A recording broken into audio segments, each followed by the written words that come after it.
انسان کی مرحلہ وار تخلیق کا ذکر فرمایا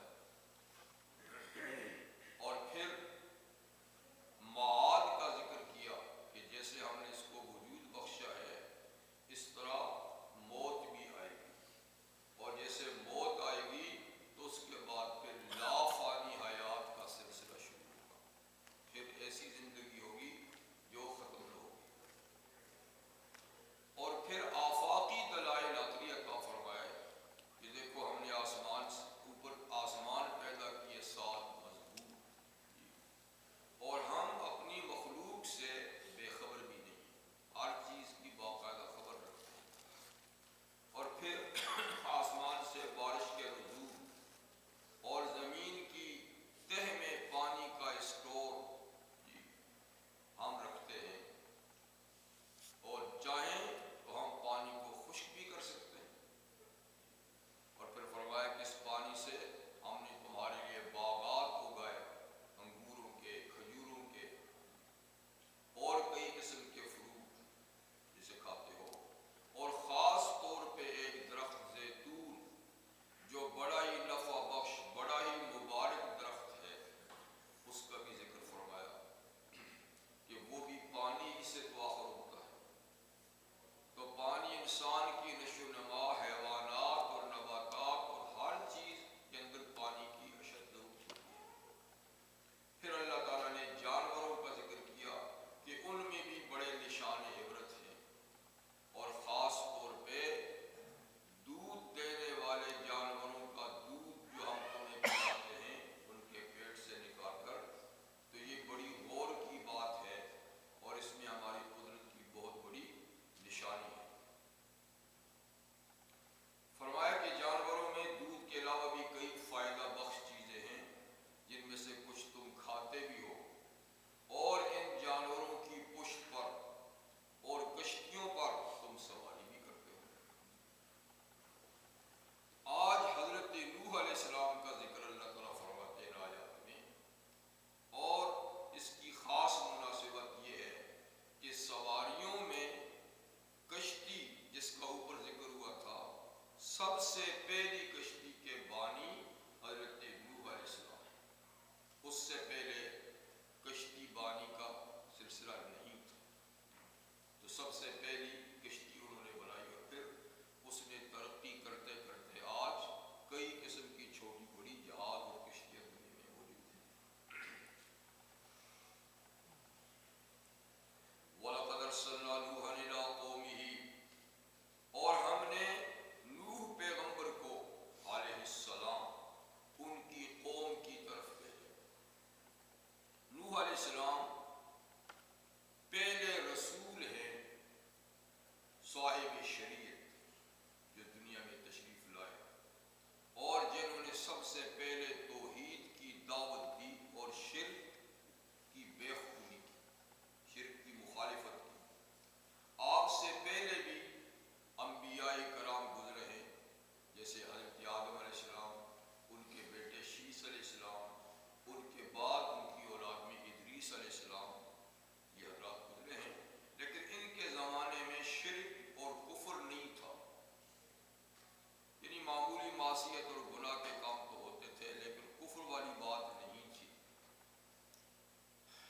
ادریس علیہ السلام کے چلے جانے کے بعد ایک عرصے تک توحید ہی دنیا میں قائم رہی، ایک ہی دین قائم رہا، اور اللہ کے صالح اور نیک بندے اس مشن کو چلاتے رہے۔ خاص طور پہ نوح علیہ السلام اور ادریس علیہ السلام کے درمیانے زمانے میں 5 شخصیات بڑی اہمیت رکھتی تھی: ود، سوا، یغوث، یعوق اور نصر۔ یہ بڑے اولیاء اللہ، خدا رسیدہ بندے تھے، اور ان کا معاشرے میں بہت بڑا اثر اور رسوخ تھا۔ جب تک یہ لوگ قائم تھے تو دین صحیح چل رہا تھا، جب ان کی وفات ہوگی تو شیطان نے لوگوں کو بہکانا شروع کر دیا، کیونکہ ان کا اثر تو تھا قوم پر، بڑی محبت بھی تھی، لگاؤ بھی تھا، تو شیطان نے رفتہ رفتہ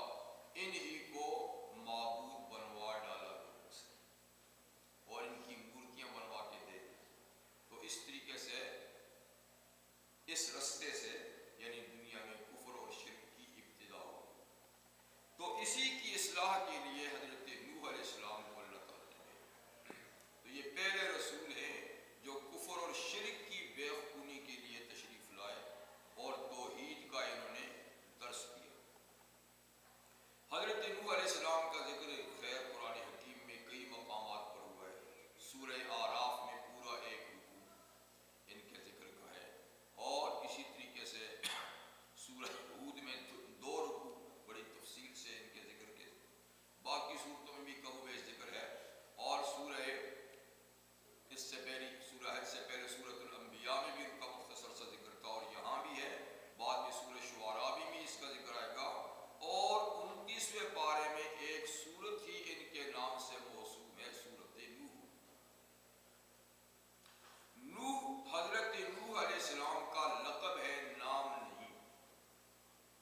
نام ان کا بعض حضرات کہتے ہیں عبد الغفار تھا، بعض شاکر بھی کہتے ہیں، بعض اور نام بھی بتاتے ہیں، لیکن نوح ان کا لقب ہے، اور یہ اتنا مشہور ہو گیا کہ نام بھول گئے اور لقب ہی، کبھی ایسا ہوتا ہے کہ لقب یا کنیت اتنی مشہور ہو جاتی ہے کہ لوگ نام کو بھول جاتے ہیں۔ جیسے ابو بکر صدیق رضی اللہ تعالیٰ عنہ کی کنیت اتنی مشہور ہے کہ نام کا پتہ نہیں، نام کا عبداللہ ہے، لیکن لوگوں کو پتہ نہیں۔ تو ایسا ہوتا ہے۔ ابو ہریرہ رضی اللہ عنہ کی کنیت اتنی مشہور ہے کہ نام لوگ جانتے ہیں۔ تو کبھی لقب، کبھی کنیت، کبھی نام کی شہرت ہوتی ہے۔ تو ان کے لقب کی شہرت اس لیے کہ یہ بہت زیادہ اللہ کی یاد میں رویا کرتے تھے۔ تو نوح نیاحت سے ہے، نیاحت رونے کو کہتے ہیں، اللہ کے رونے والے۔ تو خیر، حضرت نوح علیہ السلام کو بھیجا ان کی قوم کی طرف، اور یہاں قوم سے مراد باقاعدہ ان کی برادری ہے، یعنی جس قوم سے وہ پیدا ہوئے، نشو و نما پائی، تو یہ باقاعدہ ان کی قوم ہے۔ فقال یا قوم اعبدوا اللہ، تو انہوں نے آ کر سب سے پہلے اللہ کی توحید کی دعوت دی، اے میری قوم اعبدوا اللہ۔ عبداللہ ابن عباس رضی اللہ عنہ کی تفسیر کے مطابق اعبدوا اللہ کا معنی ہوتا ہے وحد اللہ، اللہ کو ایک مان، اللہ، اس لیے کہ ایمان جو ہے نا، صحیح ایمان وہ افضل الاعمال ہے۔ رحمت عالم صلی اللہ علیہ وسلم سے پوچھا گیا تھا کہ ای الاعمال افضل، عملوں میں کون سا عمل سب سے زیادہ فضیلت اور درجے والا ہے؟ تو آپ نے فرمایا تھا الایمان باللہ ورسولہ، اللہ اور اس کے رسول پر ایمان جو ہے نا، یہ افضل الاعمال ہے۔ تو عمل وہی نہیں جس کو ہم زبان سے یا اعضاء اور جسم سے کرتے ہیں، بعض اعمال کا تعلق دل سے، کرنا کچھ نہیں پڑتا، دل کا یقین ہی ایک عمل ہے۔ تو ایمان انہی اعمال میں سے ہے جس کے لیے ہمیں کرنا کچھ نہیں پڑتا، دل میں کسی حقیقت کا یقین لانا، یہ ایمان ہے۔ تو دل میں کچھ حقائق ایسے ہیں کہ ان کو دل سے مان کر زبان سے اقرار کرنا، یہ ایمان کہلاتا ہے۔ یعنی ایمان کے 2 حصے ہیں، تصدیق قلبی اور اقرار باللسان۔ اقرار باللسان کسی وقت ساقط بھی ہو جاتا ہے، لیکن تصدیق قلبی تو کسی وقت بھی ساقط نہیں ہو سکتی۔ اگر کسی وقت بھی دل کی تصدیق ختم ہوئی تو ایمان ختم ہو جائے گا۔ لیکن اقرار بھی ضروری ہے، لیکن کبھی مجبوری کے تحت اگر آدمی اقرار نہ کر سکے، بلکہ اس کو جان بچانے کے لیے اس کے خلاف اقرار کرنے پہ مجبور کیا جائے، تو بھی جان بچانے کے لیے اجازت ہے کہ کلمہ کفر زبان سے کہہ دے، لیکن دل میں اس کے ایمان ہو۔ تو بہرحال دل کی شہادت اہم ترین چیز ہے۔ تو اس لیے عبادت سے مراد کیا ہے یہاں؟ یعنی سب سے افضل عبادت اللہ کی توحید کا اقرار اور دل میں اس کی تصدیق۔ جب یہ چیز ہو جاتی ہے تو پھر جسم کے اعمال خود بخود ہونے لگتے ہیں۔ جب دل میں تصدیق ہو تو جسم کے اعمال ہوتے ہیں، لیکن دل میں تصدیق نہ ہو اور جسم سے اعمال اعمال کیے جائیں تو اس کو نفاق کہتے ہیں، منافقت. جیسے پیغمبر کریم صلی اللہ علیہ وسلم کی حیات طیبہ میں ایسے ہی منافق تھے جو دل سے کافر تھے لیکن ظاہر میں وہ نماز روزہ اور دوسری عبادات انجام دیتے تھے. تو یا قوم اعبدوا اللہ، اے میری قوم اللہ کی عبادت کرو جس کی بنیاد ہے اللہ کو ایک مانو. ما لکم من الہ غیرہ، تمہارے لیے اس کے اللہ کے سوا کوئی دوسرا معبود برحق لائق عبادت نہیں. افلا تتقون، کیا تم ڈرتے نہیں ہو؟ جو اللہ کی توحید کے علاوہ تم نے عقائد بنا رکھے ہیں، شرک کر رہے ہو، کیا خدا سے ڈرتے نہیں ہو؟ تمہیں خوف نہیں آتا؟ یعنی تمہیں خوف کرنا چاہیے کہ اللہ جیسی باعظمت ذات کے ساتھ تم نے اس کی مخلوق کو شریک بنایا ہو. جب یہ دعوت آپ نے دی تو اس کا رد عمل کیا ہوا؟ قوم نے اس پر اپنا کیا رد عمل ظاہر کیا؟ تو فقال الملأ الذین کفروا من قومہ، تو ان کی قوم کے کافر سرداروں نے کہا، کافر وڈیروں نے کہا، مطلب کہ عام پبلک نے کچھ نہیں کہا، نہیں مانا سو نہیں مانا، لیکن کچھ کہا نہیں. آپ نے محسوس کیا ہوگا کہ جتنے انبیاء کرام نے دعوت دی تو سب سے پہلے ان کی دعوت کا رد عمل سرداروں کی طرف سے آیا، کسی غریب اور متوسط طبقے کی طرف سے نہیں آیا، سرداروں کی طرف سے. ابھی اس کے بعد آگے چل کر ایک اور چیز بھی سامنے آئی. اس واقعے کے بعد ایک دوسرا واقعہ آ رہا ہے، اطرفناہم فی الحیات الدنیا، کہ ایک تو سردار طبقہ، نواب طبقہ، لیڈر طبقہ سب سے پہلے مخالفت میں آیا، دوسرا خوشحال طبقہ، آسودہ کھاتا پیتا طبقہ وہ سامنے آیا. بس یہ دو طبقے ایسے ہیں کہ جنہوں نے انبیاء کرام کی دعوت کی مخالفت کی. تو ملا، عربی زبان میں ملا کا لفظ ہوتا ہے بھرنا، یعنی جب یہ فعل میں ہو تو ملا یملؤ، ملا یملؤ کا معنی بھر دینا، لیکن یہاں یہ اسم ہے. اس سے مراد وہ طبقہ ہے، وہ لوگ ہیں جو اپنے لیڈرشپ کی وجہ سے اپنی مجالس کو بھر دیتے تھے. کیونکہ لیڈر جہاں جاتا ہے نا تو پبلک سبٹ کے آ جاتی ہے، ان کی مجلسیں بھری رہتی ہیں. تو اسی لیے اس طبقے کو ملعون کہتے ہیں، کیونکہ یہ جہاں جاتے ہیں تو ان کی مجلس بھری رہتی ہے. تو ان لوگوں نے کہا جو ان کی قوم کے کافر تھے، یعنی اللہ کے نبی سے قوم کو بدظن کرنے کے لیے مہم چلائی. تو نوح علیہ السلام سے بھی کوئی بات نہیں کی. جب انہوں نے دعوت دی تو انہوں نے پبلک میں ان کے خلاف پروپیگنڈا شروع کر دیا، پبلک میں، کہ لوگ ان کی طرف نہ آئیں، بدنام ہو جائیں.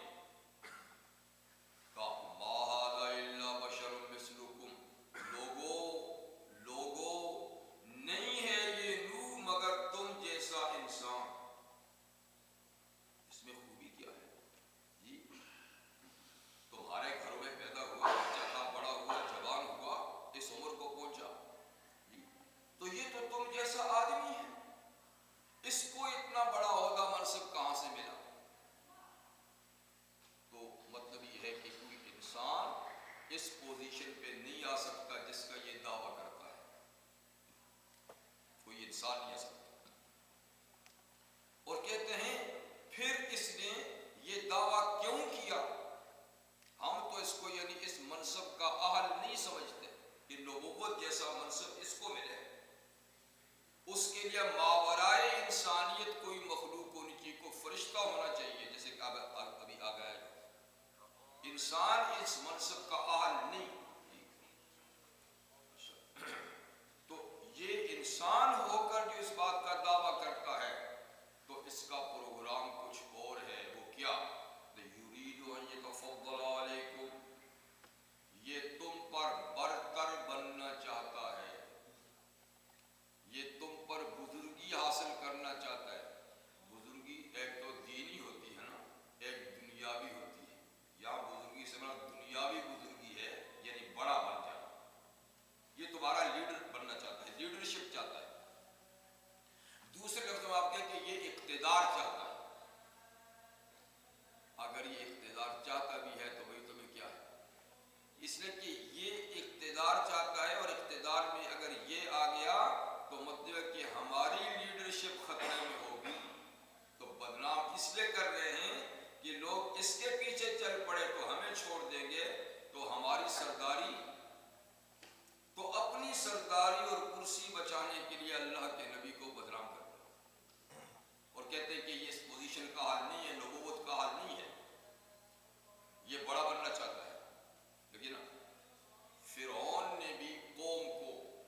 موسیٰ علیہ السلام کی بات نہ مانے، ان کے پیچھے نہ چلے. یہی کہا تھا کہ یہ تم کو ملک سے بے دخل کرنا چاہتا ہے. تو ملک سے بے دخل کرنے کا مطلب یہ ہے کہ تمہارے اقتدار کو ختم کر کے ملک میں اپنا اقتدار قائم کرنا چاہتا ہے. ظاہر بات ہے کہ اقتدار میں تو وہ خود تھا، عوام تو نہیں تھی. تو اسے اپنا اقتدار چونکہ ڈوبتا نظر آیا تو اس لیے اس نے موسیٰ علیہ السلام کے بارے میں پروپیگنڈا شروع کر دیا کہ یہ جو دعویٰ نبوت کا کرتا ہے تو اس کا مقصد اقتدار حاصل کرنا ہے، کرسی حاصل کرنا ہے. یہی اس قوم کے سرداروں نے کہا یہ تم میں بڑا بننا چاہتا ہے. وَلَوْ شَاءَ اللَّهُ لَأَنزَلَ مَلَائِكَةً. اچھا، باقی رہی بات یہ کہ یہ رسالت کا دعویٰ کرتا ہے تو رسول یہ اس لیے نہیں بن سکتا کہ یہ انسان ہے. تو گویا ان کے خیال میں انسان رسالت کا اہل نہیں. کہتے ہیں اگر اللہ چاہتا، ہمیں کوئی پیغام پہنچانا چاہتا، ہماری اصلاح کرنا چاہتا، لَأَنزَلَ مَلَائِكَةً تو وہ کوئی فرشتہ اتارتا نا. یعنی اس منصب کے اہل فرشتے ہیں، انسان نہیں. رسول اور نبی فرشتہ بن سکتا ہے، آدمی نہیں. اگر اللہ نے کوئی رسول اور فرشتہ بھیجا ہوتا تو ہم اس کی نبوت اور رسالت کا انہیں انکار نہ کرتے، وہ اس کا اہل ہے. پھر ایک جھوٹا پروپیگنڈا قوم کے سامنے یہ بھی کیا کہ ما سمعنا بہذا فی آبائنا الاولین، ہم نے یہ بات اپنے پہلے باپ دادوں میں نہیں سنی کہ کوئی آدمی بھی نبی ہو سکتا ہے. یعنی ہماری تو نسل در نسل ہم چلے آئے ہیں تو ہمارے باپ دادوں میں بھی یہ کوئی بات ہم نے نہیں سنی پچھلوں میں کہ کوئی ان کے پاس بھی نبی آیا. حالانکہ جھوٹ بولا، ادریس علیہ السلام آئے، شیس علیہ السلام آئے، آدم علیہ السلام آئے، لیکن بہرحال قوم کے سامنے غلط پروپیگنڈا کیا کہ پچھلی تاریخ میں بھی یہ کوئی ایسی بات نہیں اور ہم اس کو اس منصب کا اہل بھی نہیں سمجھتے. اگر اللہ نے ایسا کرنا تھا تو فرشتے کو بھیجتے. لیکن یہ بات بار بار گزر چکی ہے کہ یہ غلط پروپیگنڈا اور غلط بات ہے کہ انسان اس کا اہل نہیں، بلکہ انسانوں کی ہدایت کا اہل تو ہو ہی سکتا انسان ہے. اور سورہ بنی اسرائیل میں اللہ تعالیٰ نے اس بات کو صاف لفظوں میں بیان کر دیا کہ اگر فرشتے زمین پہ رہتے ہوتے تو ہم فرشتہ نبی بنا کر بھیجتے. لیکن چونکہ زمین میں تو انسان رہتے ہیں اس لیے قرین انصاف یہ ہے، عقل کا تقاضا یہ ہے کہ ان میں ہی نبی ہو تاکہ وہ ان کی اصلاح کرے، ان کے سامنے اپنا ایک نمونہ پیش کرے، ان کے سامنے عمل کر کے دکھائے. اس لیے کہ نبوت کا مقصد تو نمونہ پیش کرنا ہوتا ہے، اسوہ پیش کرنا ہوتا ہے.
چلانے پہ آ جائے گی سیدھا ہو جائے گا، اور یا یہ مطلب یہ ہے کہ حتی حین انتظار کرو کہ آخر کب تک جیے گا، ایک دن یہ ختم ہو جائے گا، مر جائے گا اور قصہ ختم ہو جائے گا۔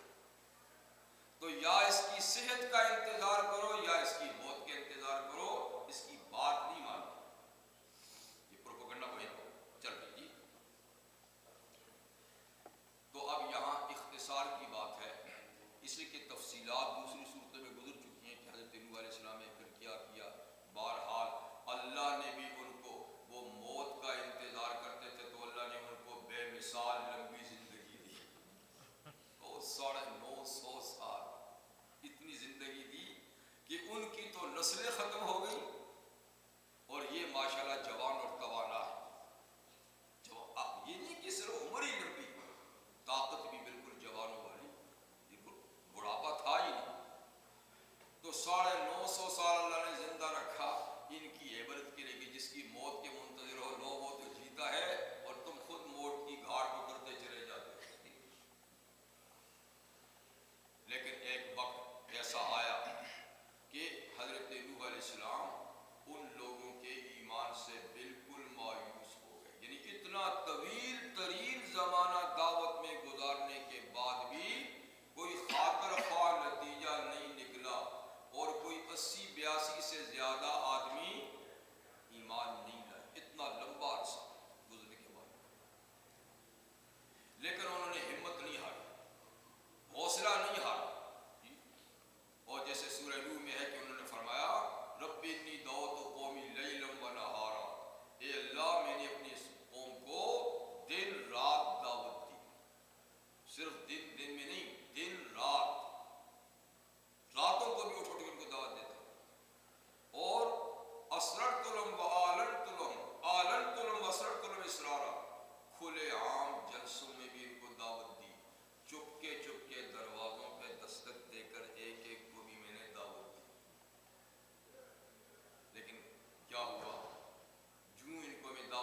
عذاب آنے والا ہے.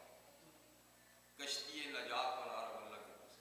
مزاق بڑھتا پانی کا ایک قطرہ نہیں آ رہا اور یہ خشکی کا جہاز بنا رہے. دیکھو جی ہم نہیں کہتے تھے کہ اس کو جنون ہے, ہم نہیں کہتے تھے کہ اس کی عقل کام نہیں کرتی. پانی کا قطرہ نہیں ہے کھلے میدان میں, کشتی بنا رہے جناب. اب تمہاری سمجھ میں آئی کہ نہیں کہ اس کو جنون ہے, لیکن بہرحال وہ آئی گئی کر لیتے تھے اور فرماتے تھے اچھا آج تم مجھ سے مذاق کرتے ہو نا کہ خشک میدان میں کشتی بنا رہا ہوں, وقت آنے پہ ہم تمہارے مذاق کا جواب دیں گے. وقت آنے پہ ہم تمہارے اس مذاق کا جواب دیں گے. انا نسخر منکم کما تسخرون, جیسے آج تم میرا مذاق اڑاتے ہو کل کو میرا وقت بھی آئے گا. کشتی بن گئی اور جیسے دوسری آیات میں ہے تیار ہو گئی تو فَإِذَا جَاءَ أَمْرُنَا, جب ہمارا عذاب کا حکم آ گیا, اس قوم کو عذاب دینے کا حکم آ گیا تو اس کی نشانی یہ ان کو بتائی کہ وفارت تنور, کہ سب سے پہلے تنور میں پانی ابلے گا. تنور میں پانی ابلے گا, آپ اس سے سمجھ لیں کہ اب کاروائی شروع ہو گئی ہے. تو آپ نہیں تنور نہیں جانتے بھائی, تنور عربی میں بھی تنور ہے, ہاں اردو میں بھی تنور ہے, پنجابی میں بھی تنور ہے, فارسی میں بھی تنور ہے. تو تنور تنور ہی ہے. تو وہی تنور ہے یعنی بھٹی آگ کی جس میں روٹیاں پکاتے ہیں.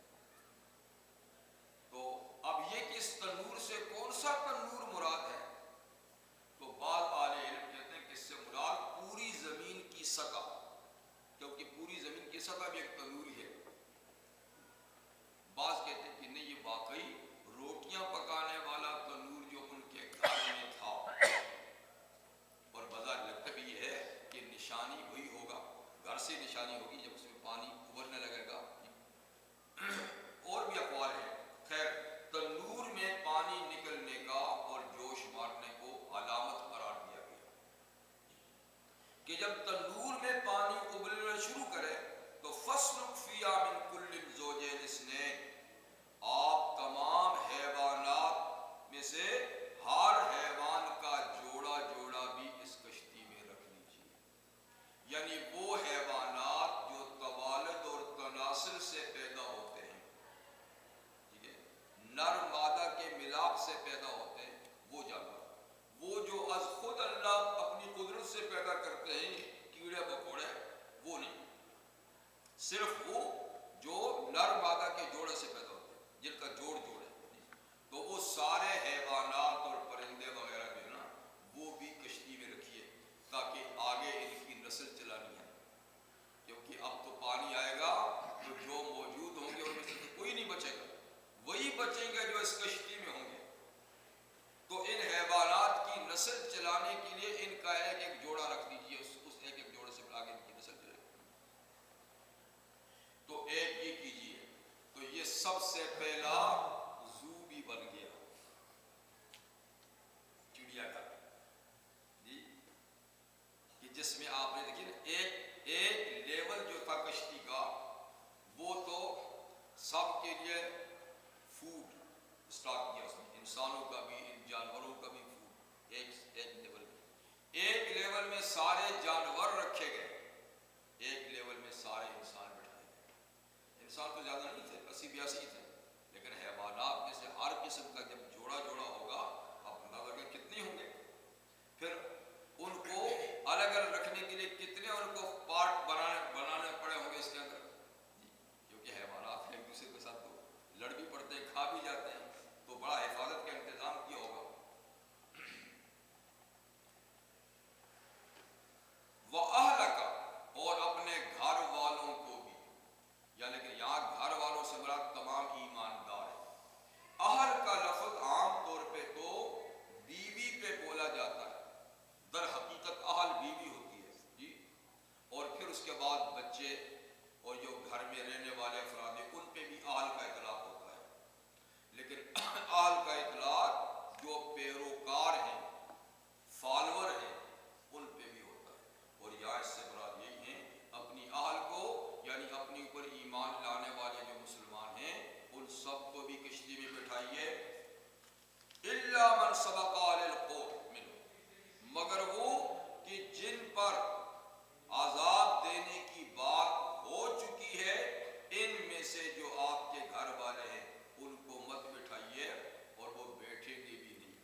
سب سے زیادہ رحم دل ہوتا ہے۔ ایسا نہ ہو کہ پھر ان کی چیخیں سن کے کہو یا اللہ ان کو بچا لو، پہلے ہم آپ کو خبردار کرتے ہیں وَلَا تُخَاطِبْنِي فِي الَّذِينَ ظَلَمُوا، اب ان ظالموں کے بارے میں مجھ سے بات نہیں کرنا، مجھ سے کوئی خطاب نہیں کرنا جی۔ اِنَّهُمْ مُغْرَقُونَ، کیونکہ یہ اب میرے قانون میں ڈوبے ہوئے ہیں، ڈوبائے ہوئے ہیں، ان کو اب نہیں بچانا ہے جی۔ تو اللہ تعالیٰ کے حکم کے مطابق کشتی بنی اور یہ سارے انتظامات ہوئے، ان کو بٹھا دیا گیا، خود بھی بیٹھ گئے اور تنور سے پانی ابلا۔ اب کیا تھا کہ پوری زمین کے سوتے بھی پھوٹ پڑے، زمین کی سطح کے نیچے جتنا پانی اسٹاک تھا سارا اوپر کے اوپر آ گیا، اور آسمان سے بھی بے تحاشا بارش شروع ہو گئی۔ تو زمین کا پانی ابلا، اوپر سے برسا، اور دیکھتے ہی دیکھتے زمین آسمان کے درمیان ایک کشتی ہی رہ گئی، باقی پوری زمین جو ہے نا وہ پانی میں ڈوب گئی۔ روایات میں ہے کہ سب سے اونچا پہاڑ جو تھا پانی اس سے بھی 30 گز اوپر چلا گیا، دنیا میں سب سے اونچا پہاڑ تھا وہ بھی 30 گز پانی میں ڈوب گیا، کچھ کوئی چیز نہیں بچی۔ فَإِذَا اسْتَوَيْتَ أَنْتَ وَمَن مَّعَكَ عَلَى الْفُلْكِ، بس جب آپ بیٹھ جائیں، ٹھیک طریقے سے بیٹھ جائیں، اور جو آپ کے ساتھ ہیں وہ بھی بیٹھ جائیں عَلَى الْفُلْكِ، کشتی پر، تو بیٹھ کر میری حمد و ثنا کے ترانے بلند کرنا جی۔ وَقُلِ الْحَمْدُ لِلَّهِ الَّذِي نَجَّانَا مِنَ الْقَوْمِ الظَّالِمِينَ، کشتی میں بیٹھ کے کیا کہنا سب تعریفیں اللہ کے لیے ہیں، وہ ذات جس نے ہمیں ان ظالم قوم سے نجات دی، ظالموں کو ٹھکانے لگایا اور ہمیں ظالموں سے نجات دی، اس کے لیے ساری تعریفیں ہیں۔ کشتی میں بیٹھ کر میری تعریف کرنا۔ اب یہ کشتی ایسی تھی جو اللہ کی قدرت سے چل رہی تھی، کیونکہ اس کے اندر کوئی مشینری تو نہیں تھی، اور اس کے کشتی بان کون تھے؟ اللہ کے رسول نوح علیہ السلام، لیکن وہ کوئی اسباب کے تحت چلا تو نہیں رہے تھے، لیکن اللہ کے حکم سے بنائی تھی، تو گویا وہ ناخدا بھی کشتی کے وہی تھے، اسی اللہ کی قدرت سے وہ چل رہی تھی۔ بہرحال کشتی اوپر چلی گئی اور سارے لوگ جو وہ پانی میں ڈوب گئے۔ جب ڈوب گئے تو اب پانی تھمتا گیا، آہستہ آہستہ زمین کو حکم نا، جیسے سورہ ہود میں یا ارض ابلعی ماءک و یا سماء اقلعی، اے زمین اپنا پانی چوس لے، نگل لے، اے آسمان اپنے پانی کو روک لے۔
منزلا مبارکن، اے اللہ مجھے ایسی جگہ میں اتار جو بابرکت جگہ ہو، جہاں آسائش کے سارے سامان ہوں، کسی جنگل اور بیابان میں نہ اتار، کسی ایسی جگہ میں اتار کہ جہاں تمام راحت آرام کے سامان موجود ہوں، ایسی منزل۔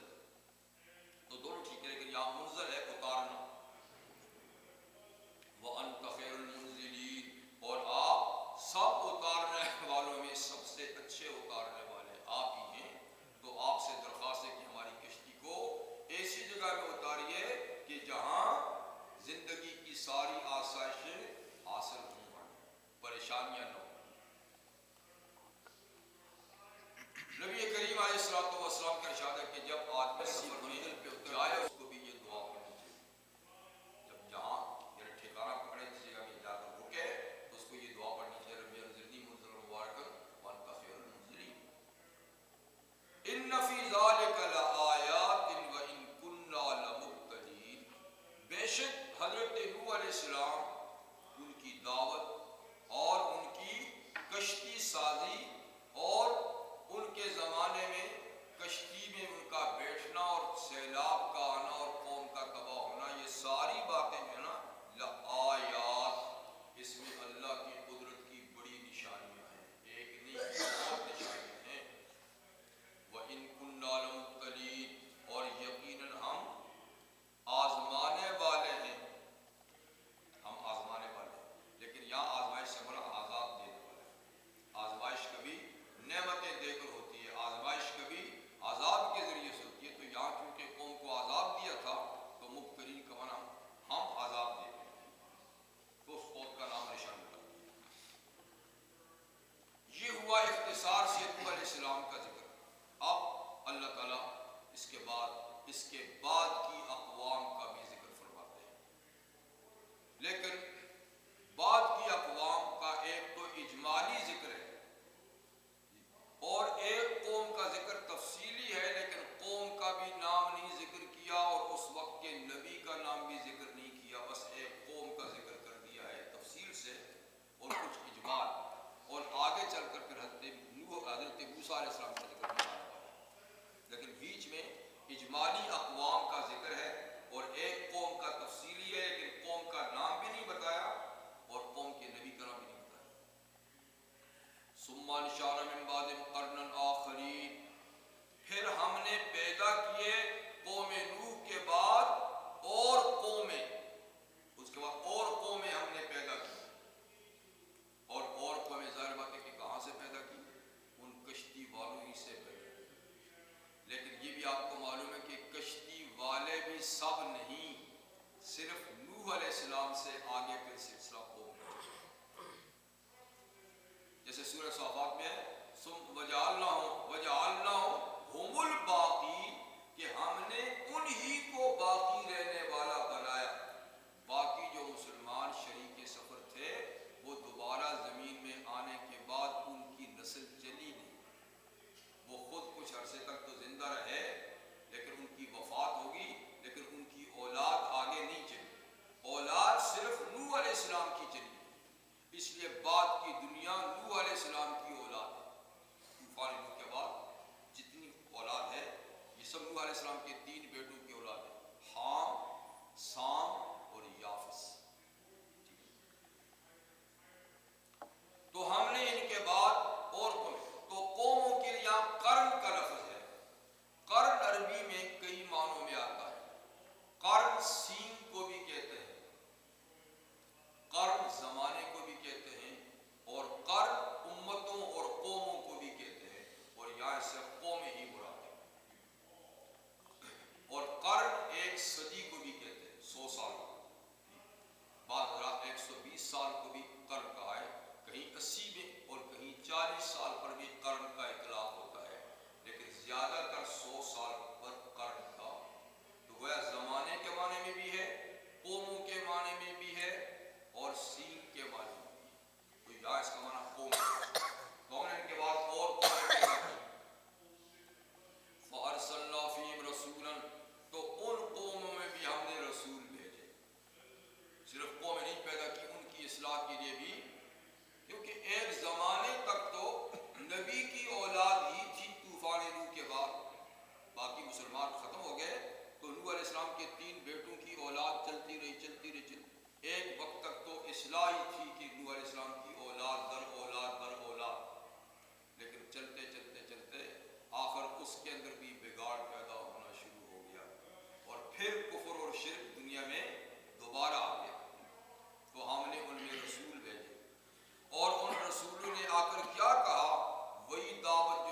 السلام نے دی تھی، اس لیے کہ قوموں نے بھی وہی رستہ اختیار کیا جو قوم نوح نے اختیار کیا تھا، وہی بت پرستی، وہی غرور و تکبر.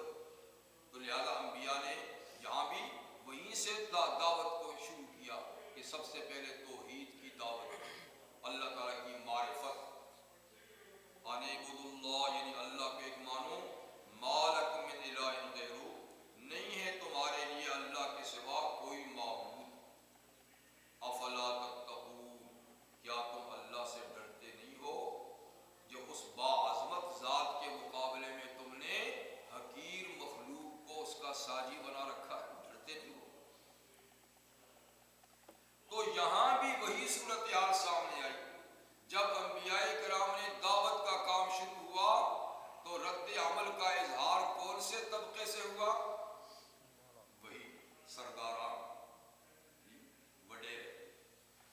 وقال الملأ من قومه الذين كفروا، لیکن یہاں اس قوم کا نام نہیں، لیکن قرینے سے معلوم ہے کہ نوح علیہ السلام کے بعد کون سی قوم آئی تھی جس میں رسول آیا؟ قوم عاد تھی.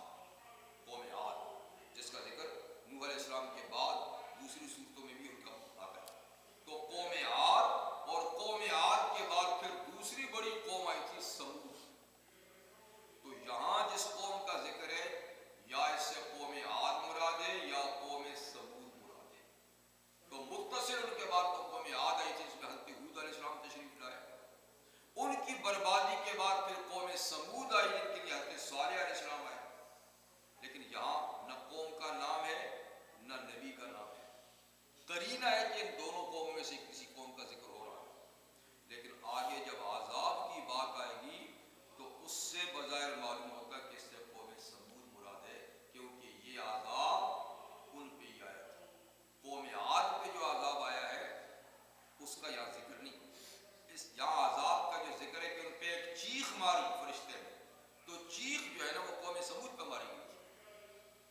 تاہم ہم یقین سے نہیں کہہ سکتے، اس لیے کہ چیخ جو ہے جہاں چیخنے کو کہتے ہیں تو مطلق عذاب کو بھی چیخ کہتے ہیں، کسی قسم کا عذاب اس کو بھی کہتے ہیں. جیسے سورہ یاسین میں چیخ کا لفظ ہے لیکن اس سے مراد عذاب ہے، یعنی فرشتے کی آواز چیخ نہیں بلکہ مطلق رہا ہے. اس لیے قوم عاد یا قوم سمود ہے یہ. تو جب نبی نے دعوت دی تو قال الملأ من قومه الذين كفروا، ان کی قوم، کیونکہ یہ نبی بھی اسی قوم کے افراد تھے، باہر سے کسی اور قوم سے نہیں آئے تھے، اسی قوم کے افراد تھے. تو سرداران قوم نے کہا جو کافر تھے، وَكَذَّبُوا بِلِقَاءِ الْآخِرَةِ، اور انہوں نے آخرت میں اللہ کی ملاقات کی بھی تکذیب کی تھی. آخرت کو بھی نہیں مانتے تھے، ان کا عقیدہ آخرت کا بھی نہیں تھا. اور وَأَتْرَفْنَاهُمْ فِي الْحَيَاةِ الدُّنْيَا، ہم نے ان کو خوشحال بنایا تھا دنیا کی زندگی میں. کھاتے پیتے لوگ تھے، عیش و عشرت کرتے تھے، بڑے مالدار تھے، اور جسمانی لحاظ سے بھی اور مالی لحاظ سے بھی بہت طاقتور لوگ تھے. قوم عاد بھی اور قوم سمود دونوں کھاتے پیتے لوگ تھے. تو اس سے یہ معلوم ہوا کہ دو طبقے ہمیشہ ایسے رہے ہیں جنہوں نے انبیاء کرام کی دعوت کو مسترد کیا اور ان پر الزامات اور اتہامات لگائے، ان کو بدنام کرنے کی کوشش کی. ایک تو لیڈرشپ اور دوسرا خوشحال کھاتا پیتا. اس لیے کہ ان دونوں طبقوں کو نبی کی دعوت قبول کرنے کے بعد اپنا اقتدار خطرے میں نظر آتا تھا کہ ان کو لیڈر مان لیں گے تو ہماری لیڈری ختم ہو جائے گی، یا نبی کو اگر اسوہ حسنہ بنا لیں گے ان کو تو ہمیں یہ عیش و عشرت جو ہم کرتے ہیں یہ چھوڑنی پڑے گی. تو وہ ہم چھوڑ نہیں سکتے. لہذا ان کو رستے سے ہٹاؤ، ان کو بدنام کرو، ان کے پیچھے لوگ نہ چلیں، تاکہ ہمارا اقتدار قائم رہے. جو اقتدار والے ہیں اور جو کھاتے پیتے عیاش ہیں ان کی عیش و عشرت پہ فرق نہ آئے. تو یہ گمراہی کے اسباب میں سے یہ دو بڑے اہم اسباب ہیں. اس لیے کہ دونوں چیزوں نے ہمیشہ سب سے پہلے نبوت کا رستہ روکنے کی کوشش کی. حضرت شاہ ولی اللہ علیہ فرماتے ہیں کہ اطراف اور مطرف جو ہے نا، اس کو وہ اپنی اصطلاح میں کہتے ہیں رفاعیت بالغہ. امام صاحب اپنی اصطلاح میں رفاعیت بالغہ جب کسی قوم میں آ جاتی ہے، عیش و عشرت کے سامان کی فراوانی جب کسی قوم میں آ جاتی ہے، مال و دولت کی زیادتی جب کسی قوم میں آ جاتی ہے، تو یہ ان کو بگاڑ کے رکھ دیتی ہے. نہ تو حق قبول کرتے ہیں، نہ کسی دوسرے کو حق قبول کرنے دیتے ہیں. تو یہ دونوں طبقوں نے، جب یہ دو طبقے پیدا ہو جاتے ہیں کسی قوم میں، تو متوسط طبقہ، درمیانی سطح کا طبقہ، وہ کوشش کرتا ہے کہ وہ خوشحال طبقے کے برابر ہو جائے. اور یہ دونوں طبقے، لیڈر اور دولت مند، جی اپنی عیش و عشرت کو قائم رکھنے کے لیے جی غریب طبقے کو پیس ڈالتے ہیں. پیغمبر کریم صلی اللہ علیہ وسلم کی حیات طیبہ میں دو قوتیں تھیں، ایران اور روم. ایک جگہ مشرکوں کی حکومت تھی، دوسری جگہ اہل کتاب عیسائیوں کی. لیکن دونوں ہی کیا تھے؟ مترف تھے. اور ان کے پاس عیش و عشرت کے اتنے سامان تھے کہ جس کی کوئی مثال نہیں ملتی. انہوں نے اپنی عیاشیوں کو قائم دائم رکھنے کے لیے غریب طبقے پہ اتنے ٹیکس لگا دیے تھے کہ ان کا جینا حرام ہو گیا، تاکہ ان سے حاصل کریں اور اپنی عیش و عشرت پہ خرچ کریں. ان کا کوئی پرسان حال نہیں تھا. یعنی کام جانوروں کی طرح لیتے تھے، اور معاوضہ اتنا بھی نہیں دیتے تھے کہ وہ ضروریات زندگی ہی پوری کر سکے، اور اتنا کام لیتے تھے کہ وہ اپنے مستقبل کو سوچنے کا ٹائم بھی ان کے پاس نہیں ہوتا تھا. جب 12-13 گھنٹے ڈیوٹی کریں گے تو آ کر آرام کے لیے سوئیں گے کہ وہ سوچیں گے تو اپنے مستقبل کے بارے میں کہ کیا ہوگا، آخرت ہے یا نہیں ہے، خدا ہے یا نہیں ہے، جی اس کے سوچنے کا ٹائم ان لوگوں کے پاس نہیں ہوتا. تو اللہ تعالیٰ نے نبی کریم صلی اللہ علیہ وسلم کو مبعوث کر کے ان دونوں قوموں کا خاتمہ کر دیا. یعنی حضور کی حیات طیبہ میں تو نہیں ہوا، لیکن آپ کے ساتھ عمر کے زمانے میں دونوں کی بساط اللہ تعالیٰ نے الٹ دی، تاکہ وہ جو پسا ہوا طبقہ ہے اس کو سانس لینے کا موقع ملے، اس کو نیکی بدی سوچنے کا موقع ملے. یہ اس وقت کی بات ہی نہیں. آج بھی آپ تماشا دیکھیں، دنیا میں آج بھی دو قسم کے ملک ہیں، ترقی یافتہ، ترقی پذیر. اصطلاح ہے. دراصل جو ترقی یافتہ ہیں وہ تو تنزل یافتہ ہیں، لیکن ان کی زبان میں وہ ترقی یافتہ ہیں. عیش و عشرت کے سارے سامان ان کو حاصل ہیں، مال و دولت کی فراوانی ان کے پاس، عیاشی کے سارے سامان ان کے پاس ہیں. اور دوسری طرف ایک غریب لوگ،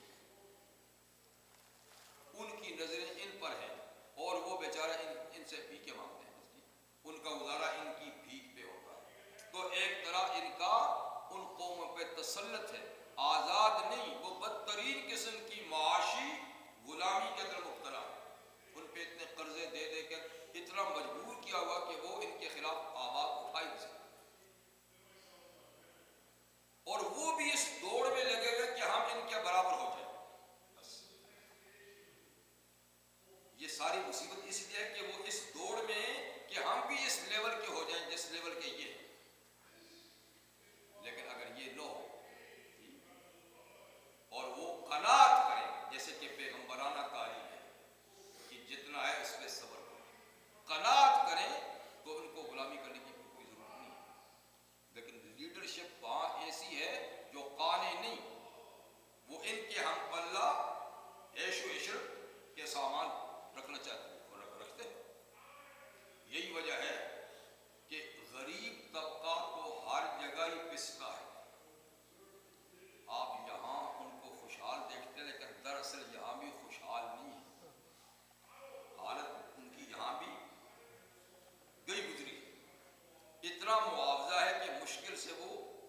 بل ہی ادا کر سکے اور پیٹ کو رکھ سکے، بس اتنے، اس سے زیادہ ان کے پاس بھی نہیں، اور وہاں تھوڑی سی اس سے زیادہ اختراعات تھے۔ تو مطلب ہے کہ سسٹم اور نظام پھر وہی ہے، اطراف کا اور لیڈرشپ کا۔ لیڈرشپ اب بھی اپنے آپ کو قائم دائم رکھنے کے لیے دوسروں کو ہر طرح سے ذلیل کرنے کے پیچھے پڑے ہوئے ہیں، ان کی ویلیو کم کرنے کے لیے ان پہ الزامات اتہامات اتنے لگاتے ہیں، اتنے لگاتے ہیں تاکہ وہ سر نہ اٹھا سکے اور کوئی دوسری لیڈرشپ ابھر کے سامنے نہ آ سکے، تاکہ ان کی اجارہ داری قائم رہے۔ ایسا ہی ہے۔ خیر، اس کو کیا ہوتا ہے، اس روڈ کی کتنا روتے رہیں گے ہم، اور یہ ہمارے بس کی بات ہوئی، لیکن میں نے کہا کہ نظام وہی ہے۔ اب بھی کوئی حق کی بات کرے، کوئی نہیں چلنے دیتا اس کو، کوئی اس کو چلنے دیتا۔ تو خیر، انبیاء کرام، چاہے ہود علیہ السلام ہے چاہے صالح علیہ السلام، یا دونوں ہی ہیں، تو ان کے زمانے کے کافروں نے اور خوشحال طبقے نے کیا کہا؟ ما ھذا الا بشر مثلکم، لوگو یہ جو نبوت کا دعوے دار ہے یہ تمہاری طرح انسان تو ہے۔ وہی بات دہرائی جو قوم نوح نے، کہ ایک انسان نبی رسول نہیں بن سکتا، اور یہ چونکہ انسان ہماری برادری کا ہے، لہذا یہ نبوت کا اہل نہیں ہے، یہ نبی نہیں بن سکتا۔ پھر دلیل کیسے دیکھتے نہیں ہو؟ یاکل مما تاکلون منہ ویشرب مما تشربون، یہ وہی کچھ کھاتا ہے جو تم کھاتے ہو، وہی کچھ پیتا ہے جو تم پیتے ہو۔ تو بھلا اس میں کون سی کمال کی بات ہے؟ اگر یہ نبی ہوتا اور اللہ کا نمائندہ ہوتا، اتنا بڑا عالی منصب ہوتا، تو مطلب اس کے کھانے پینے کے انداز اور ہوتے، بڑی عیش و عشرت کرتا، اس کے پاس خزانے ہوتے، اس کے رہنے سہنے کا ڈھنگ ہی الگ ہوتا، پتہ چلتا نا کہ یہ نمائندہ ہے۔ یہ تو وہی معمولی کھاتا پیتا جو ساری قوم کھاتی تھی۔ اور پھر کہنے لگے وَلَئِنْ أَطَعْتُمْ بَشَرًا مِثْلَكُمْ إِنَّكُمْ إِذًا لَخَاسِرُونَ، اگر تم نے اپنے جیسے آدمی کی اطاعت کی نا تو تم نقصان میں پڑ جاؤ گے۔ ہمارے پیچھے چلو گے تو فائدے میں رہو گے، اس کے پیچھے چلے تو اس کے پاس کیا ہے، تو تم نقصان میں پڑ جاؤ گے۔ جو پوزیشن اس کی ہے وہی تمہاری بھی ہو جائے گی، اس لیے کہ نبی کی زندگی تو قناعت والی ہوتی ہے۔ تو مطلب کہ تم اس کے پیچھے چلو گے تو اس جیسے لے جاؤ گے، ہم ہمارے پیچھے چلو گے تو خوشحالی آئے گی۔ پھر کہتے ہیں أَيَعِدُكُمْ أَنَّكُمْ إِذَا مِتُّمْ وَكُنْتُمْ تُرَابًا، کیا یہ تم سے وعدہ کرتا ہے، یا یوں کہو کہ یہ تم کو ڈراتا ہے کہ جب تم مر گئے اور تم مٹی ہو گئے اور تم ہڈیاں رہ گئے، گوشت بھی جسم سے ہٹ گیا، انکم مخرجون، کہ تم دوبارہ قبروں سے نکالے جاؤ گے۔ حالانکہ یہ کہ عقل میں آنے والی بات ہے، کہتے ہیں یہ کوئی عقل میں آنے والی بات ہے کہ مر گئے، مٹی میں دفن ہو گئے، ہڈیاں جسم سے الگ ہوگی، ٹوٹ پھوٹ کا شکار ہوگی، گوشت گل سڑ گیا، پھر کیسے وہی دوبارہ ہونا؟ لیکن یہ تو یہی کہتا ہے کہ تم دوبارہ پھر پیدا کیے جاؤ گے۔ کہتے ہیں ہیہات لما توعدون، بڑی دور کی بات ہے، بڑی دور کی بات ہے جو تم سے وعدہ کیا جاتا ہے، یعنی ناممکن ہے، ناممکن ہے، نہ ہونے والی بات ہے، نہ ہونے والی بات ہے جو یہ تم سے وعدہ کرتا ہے کہ موت کے بعد پھر حیات ہوگی اور پھر اس زندگی کا حساب کتاب بھی چکانا ہوگا اور نیکی بدی کی جزا اور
چاہتے یہ بھی ہیں کہ ادھر کوئی نہیں آئے ہمارے پیچھے چلے